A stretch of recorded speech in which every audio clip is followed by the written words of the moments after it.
Ciao, welcome back to Geriatric Alpha Runt Productions. I'm your host, Garp. We've got our special guest, Jason Hackett, here today for part 2 of our interview. And we're going to talk about one of my favorite subjects, being an ethnic guy. I am a 100% Italian nationality. I had grandparents who came to this country on a boat in the turn of the century. So I love to talk about ethnicity with people. We have a lot of ethnicity or ethnic people in our jiu-jitsu academy, our gym. Mm-hmm. So tell me about your ethnicity. Yeah, so I'm half black and half Filipino. Okay. My mom's Filipino, my dad's black, and yeah. So being Filipino, have you spent any time in the Philippines? Do you have contact with that nationality? Yeah, so I have not gone yet.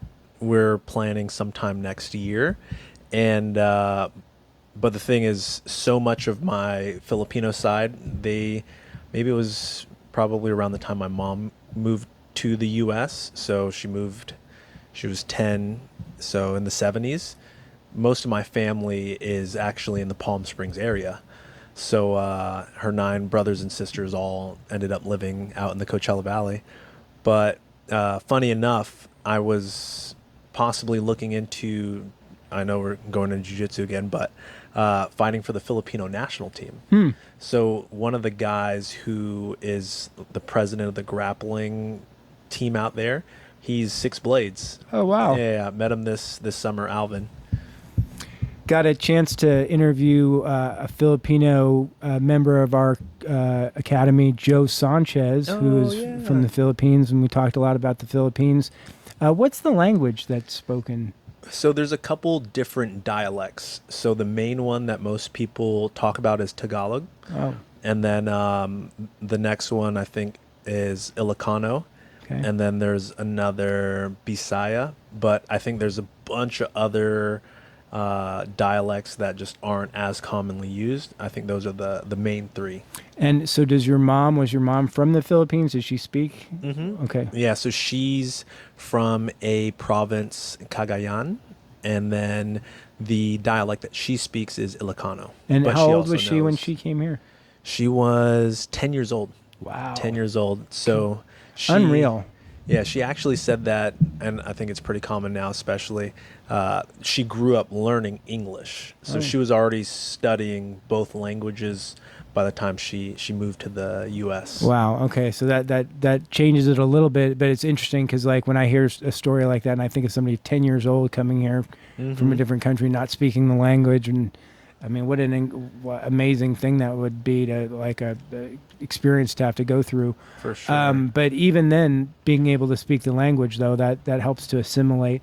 Now, half black. Your father's black. Mm-hmm. Okay. And how has that been growing up? Have you ever experienced racism growing up in a place like Palm Springs where it's predominantly white? Yeah, so I mean, I think it's something that, you know, growing up, everyone kind of caught pieces of it, but I think in the place that I grew up, the people that I was around, I never felt like hate, like true like hate from people.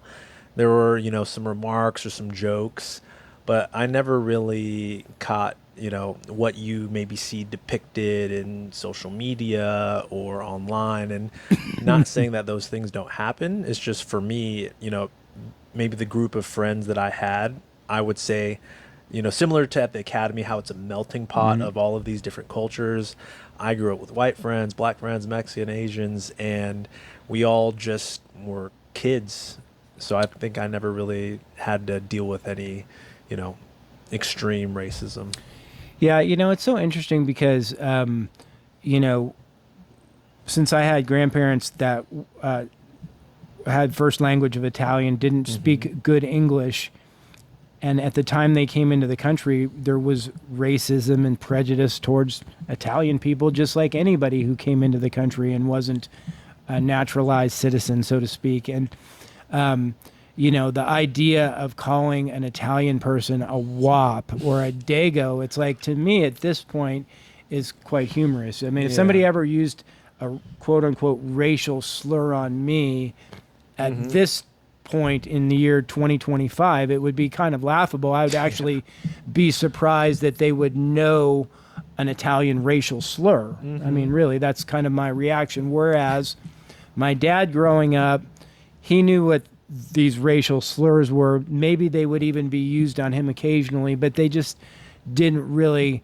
hold much water because of this generational loss, this assimilation. Whereas if you were to call my grandfather now a wop or a dago, that would be, put up your Duke stuff.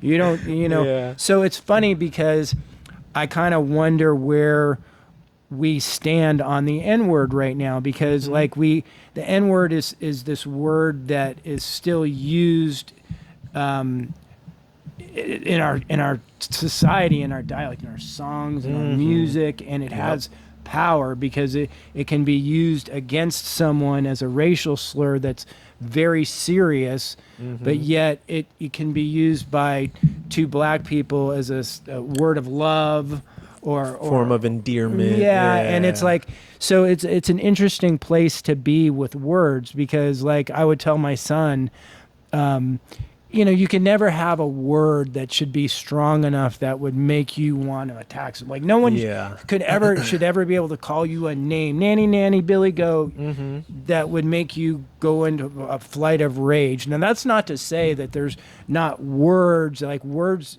have value, they have meaning. If you want to be a racist and a prejudiced person and spew that kind of hate, that's gonna, you're gonna reap what that kind of activity sows. But I was just kind of wondering what your thoughts are on like verbiage. Yeah, I remember growing up, we were taught really early on, sticks and stones may break my bones, but words will never hurt me. And, it's super simple, but I definitely feel that there's a lot of people that may, and it could be any word, they take life too seriously and they allow literal words to offend them.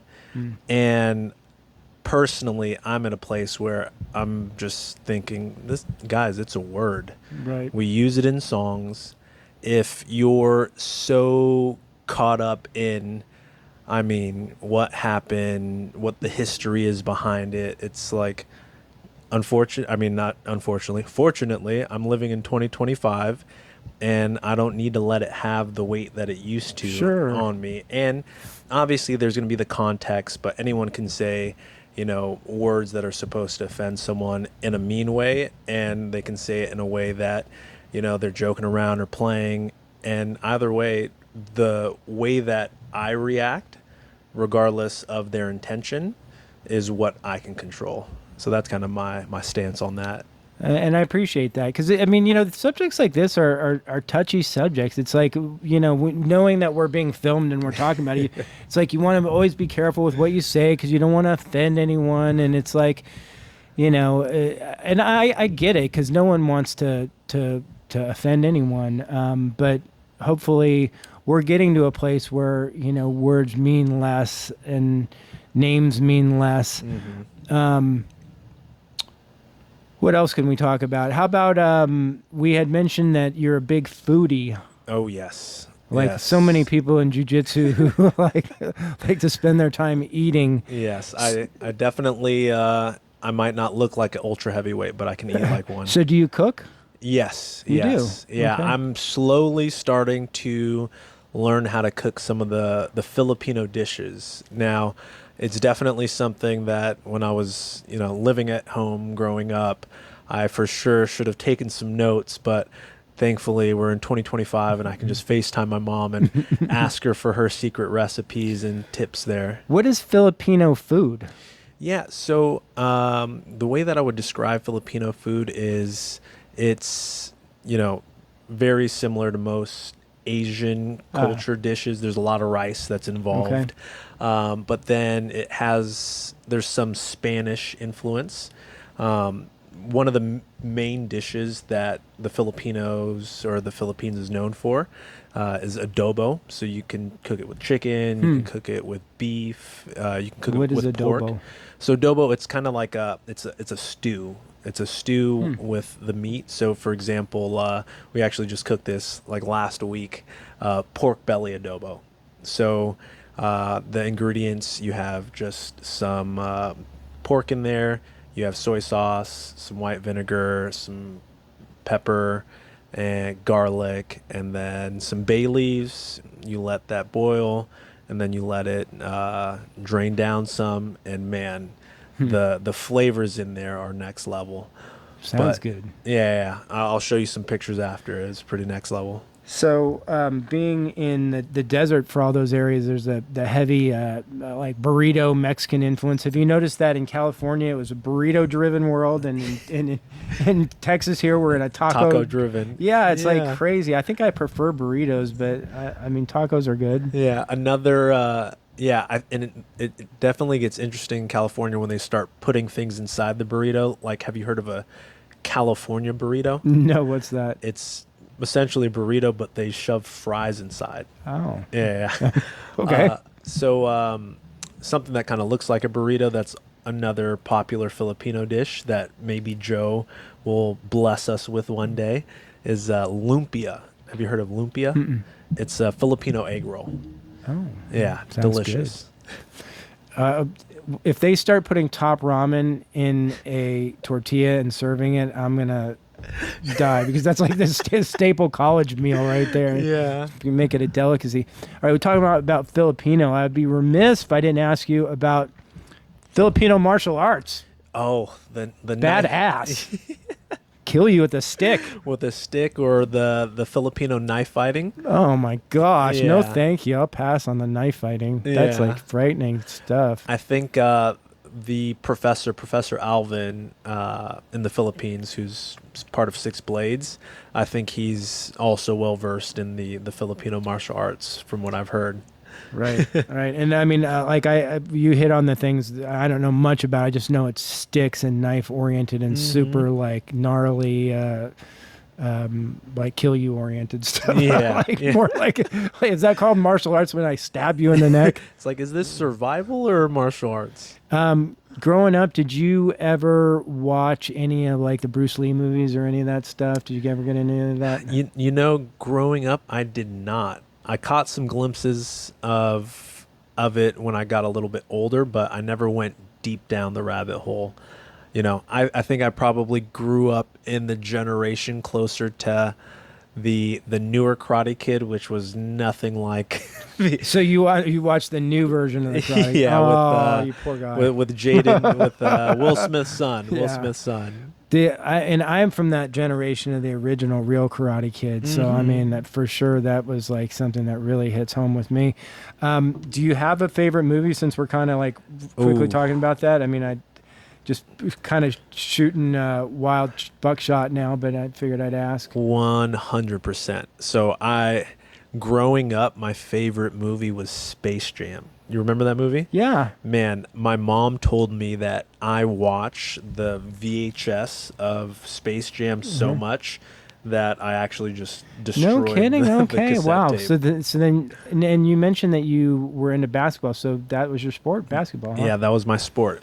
All right, well, that's good to know. When we go downstairs, we'll have to open up a couple of basketball packs because we've Oh. got some vintage basketball packs down there. Let's go. You know that basketball, as far as cards, has really started to take over the genre. Really? Well, forever it was baseball cards, and then football cards for a second, but now basketball cards is everything. Interesting. What do you think kind of shifted that?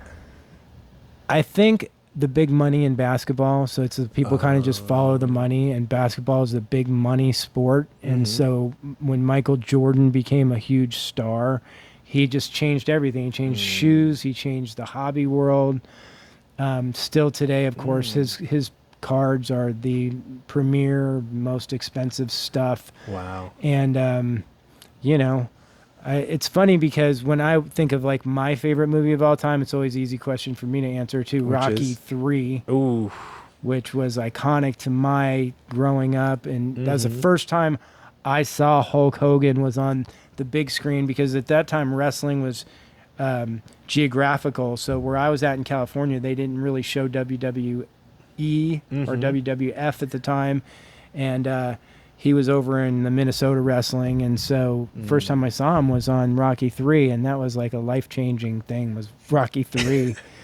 So that was always kind of a fun one for me. Did you watch the Rocky movies growing up? I watched. Do your push-ups? the classic. In one of my intro to film classes, that was one of our assignments, was watching the first Rocky. And Mr. T, I mean, that's just like 80s personified for me. He was like just everything. Yeah, I was gonna say Space Jam was my favorite movie growing up, but then as I got older, it's this movie that maybe not everyone knows. Great. Let's hear it. Whiplash. Huh? What is that? So it's with Miles Teller and J.K. Simmons. Huh? And it's Whiplash. oh my god! I need to see it. Then. I'll show you the trailer. It is an intense movie, and it's about this drummer that's essentially trying to make it in his career, and he has a teacher who he's a little intense, but I'll show you the trailer. It's well, I love it when you get a tip like that of a movie that you didn't watch, because I know it's going to be good. I'll give you one too. Did you ever see the movie called Stone Cold? Stone Cold, no. Before Stone Cold Steve Austin. Well, that's where the nickname came from. Was that movie though? It was with Brian Bosworth. Oh, do you know who Brian Bosworth is? The football player? No. Yeah, he's like a 90s Stone football Cold. player. Yeah, but Stone Cold, and it's about this guy who infiltrates this biker gang, and it was Brian Bosworth. So maybe if you liked Brian Bosworth, it was better than it was. But, one of those no-namers that was really fun. Yeah.